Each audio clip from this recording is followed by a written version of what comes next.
एक बार एक शहर में किसी सेठ जी ने 3 मंजिला मकान बनाया।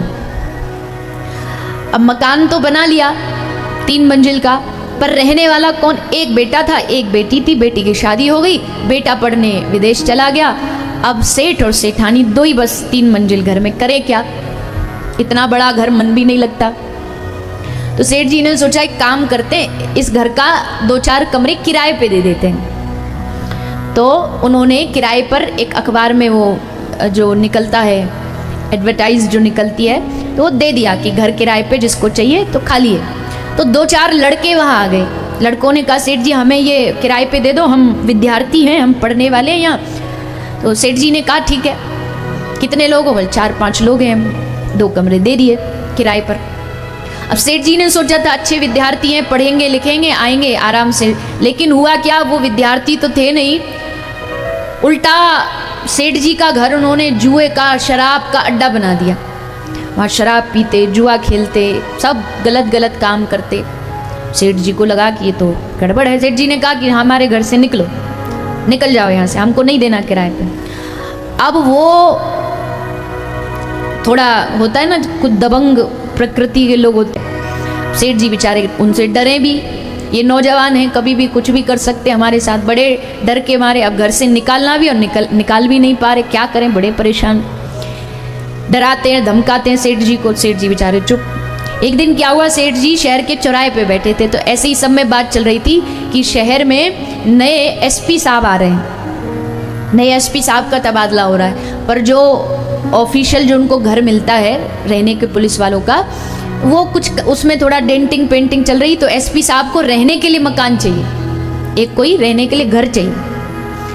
अब जैसे सेठ जी ने ये सुना तो सेठ जी तो तुरंत बोले हमारा घर है ना खाली। बोले कितना किराया लोगे? बोले फ्री, 1 रुपया नहीं लगेगा, एसपी साहब आ जाए हमारे घर में, हमें और कुछ नहीं चाहिए, बस वो आ जाए, हमारा घर बस उन गुंडों से छूट जाए, वो एसपी साहब के डर से थोड़ी रुकेंगे वहाँ पे। बोले पैसा नहीं लोगे? बोले बिल्कुल नहीं, 1 रुपया नहीं, बस आ जाएंगे।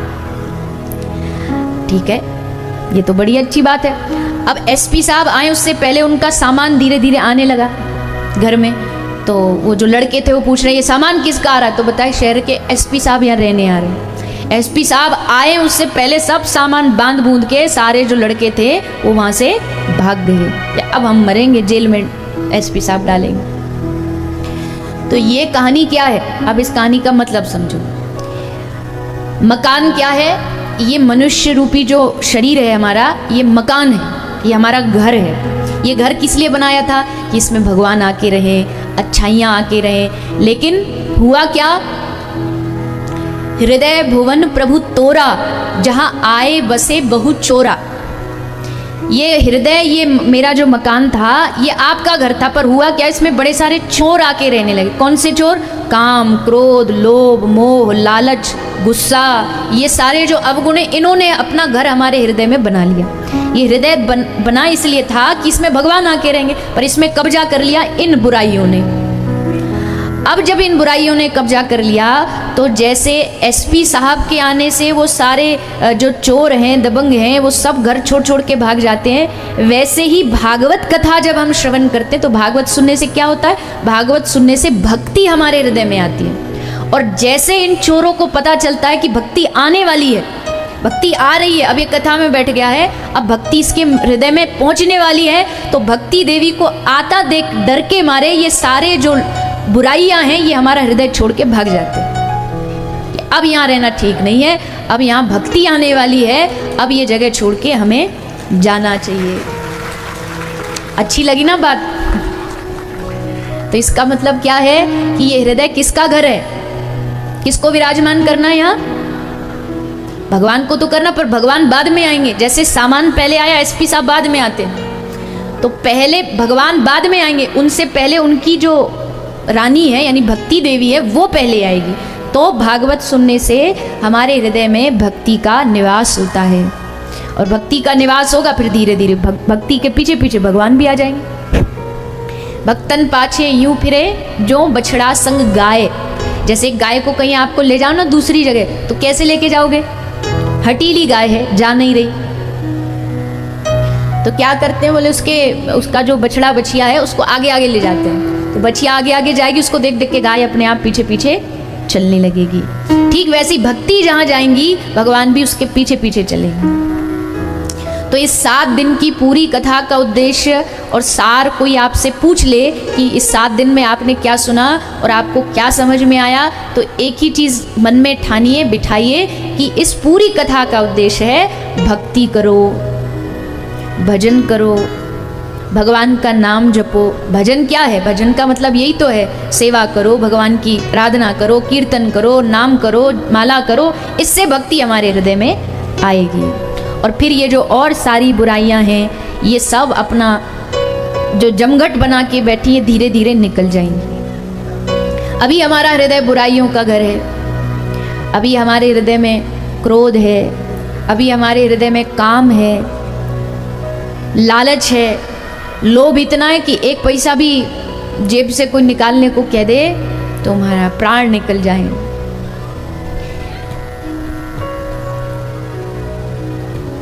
अभिमान है, अभिमान है, अपनी है कुछ भी नहीं, हमारे पास है कुछ भी नहीं। अगर दुनियादारी के हिसाब से देखो तो हमारे पास ना तो दुनिया के हिसाब से धन है, ना हमारा दुनिया के हिसाब से हमारे पास कोई बड़ा पद है, लेकिन उसके बाद भी अभिमान इतना भयंकर वाला है कि हमसे बड़ा तो इस गांव में कोई नहीं। जैसे एक छोटी सी मछली पूरे सरोवर को अपनी दुनिया समझ के अपने आप को उसका मालिक समझती है, वैसे ही हम भी है। आप सोचो, अनंत कोटि ब्रह्मांड है, उस ब्रह्मांड में एक छोटा सा ब्रह्मांड है 50 कोटि योजन का। उस ब्रह्मांड में भी अनेक ग्रह हैं, जिनमें एक छोटा सा ग्रह धरती पृथ्वी, उस ग्रह में भी अनेक सारे कॉन्टिनेंट हैं, द्वीप है, जिसमें से एक है एशिया। उस एशिया में भी इतने सारे देश हैं, जिनमें एक छोटा सा देश है भारत। भारत में भी कितने सारे शहर राज्य हैं, जिनमें से एक छोटा सा राज्य है झारखंड। झारखंड में भी कितनी सारी जगह, जिसमें एक छोटा सा डिस्ट्रिक्ट है चतरा। उस चतरा में भी कितने सारे मोहल्ले हैं, जिसमें से एक छोटा सा मोहल्ला है लिब्दा। और उस लिब्दा के एक इतने से छोटे से घर में हम खड़े होकर के बड़े घमंड से कहते हैं ये घर मेरा है। ठाकुर जी भी बैठे बैठे हंसते होंगे कि बता, चींटी तक की भी औकात नहीं है इसकी। चींटी भी फिर भी दिखाई दे जाती है, अगर हमको देखा जाए ना ब्रह्मांड के नक्शे में, मैप में, तो चींटी बराबर भी कहीं दिखाई नहीं देंगी। तिनके के 1000वें हिस्से किए जाए तो भी दिखाई नहीं देंगे। लेकिन अभिमान इतना कि हम बड़े धनवान हैं, हम बड़े गुणवान हैं, हम बड़े भक्ति वाले हैं, बाकी सब ऐसे ही हैं, हम ही को तो भक्ति आती है करनी। किसी को तन का, किसी को धन का अभिमान। लेकिन महापुरुष चेतावनी देते हैं कि भैया अभिमान किसी का आज तक नहीं टिका, जिसने अभिमान किया उसका नाश हुआ। क्योंकि जाना तो एक दिन सभी को है, एक दिन सबका नाश होना है। और जिस दिन नाश होगा, जिस दिन मृत्यु आएगी, एक बड़ी अच्छी बात मुझे लगी महात्मा जी के मुख से श्रवण की। इस दुनिया नहीं, सारा ब्रह्मांड, मतलब भारत देश और जितने भी दुनिया के देश हैं जिनके हम नाम भी नहीं जानते, सारी दुनिया का पैसा इकट्ठा कर लो। पैसे के साथ साथ जितनी प्रॉपर्टी, धन दौलत, संपत्ति, सारे ब्रह्मांड का इकट्ठा कर लो, सारे ब्रह्मांड का। और जब मौत आए तो काल से बस इतना सा कहो कि ये सारा धन तू ले ले, सारी संपत्ति ले ले, बस मुझे 1 मिनट और जीने दे, 1 मिनट एक्स्ट्रा दे दे। तो काल 1 मिनट भी एक्स्ट्रा नहीं देगा, 1 मिनट नहीं, 1 सेकंड भी नहीं देगा, चाहे दुनिया की सारी संपत्ति दे दी जाए। तो सोचिए कितनी हम जिस वस्तुओं को इतना महत्वपूर्ण समझते कि इनसे ही हमारा जीवन चलेगा, लेकिन अंत काल में वो कुछ भी काम नहीं आने वाली।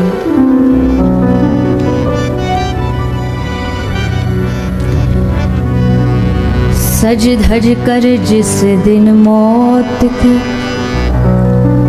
सहजादी आएगी, सहजादी